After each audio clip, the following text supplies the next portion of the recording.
শুনতে পাচ্ছেন? পাচ্ছে মনে হয়। স্টারদের সবসময় স্টাইলিশ থাকার সিক্রেট জানতে চান? নতুন নতুন কমফোর্টেবল জুতা কোথায় পাই শুনতে। দেশে একের পর এক বাধার মুখে পড়তে হচ্ছে তারকাদের। মেহজাবিন পরিমণির পর বাধার মুখে পড়লেন অপু বিশ্বাস। বাতিল করতে হলো তার একটি অনুষ্ঠান। আমাদের সবার প্রিয়, সবার মা, সবার এক বাক্যে বলবো গার্জিয়ান। সম্প্রতি ঢাকার একটি রেস্টুরেন্টে প্রধান অতিথি হিসেবে থাকার কথা ছিল জনপ্রিয় অপু বিশ্বাসের। তাতে স্থানীয় মুসল্লিদের কারণে এই অনুষ্ঠানটি বাতিল করতে হয়। তারপর অপু বিশ্বাসকে ছাড়াই রেস্টুরেন্টটি উদ্বোধন করতে হয়।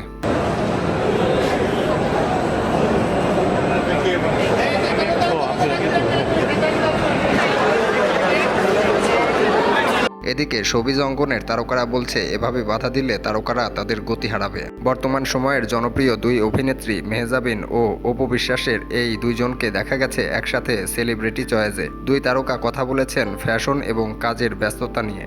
সবথেকে কুল ব্যাপার হলো একদমই তবে বর্তমান সময়ে উদ্বোধন বাধা নিয়ে কথা বলতে চাননি কেউই। তবে নেটিজেনরা বলছেন, চুপ না থেকে প্রতিবাদ করা উচিত সকল তারকাদের।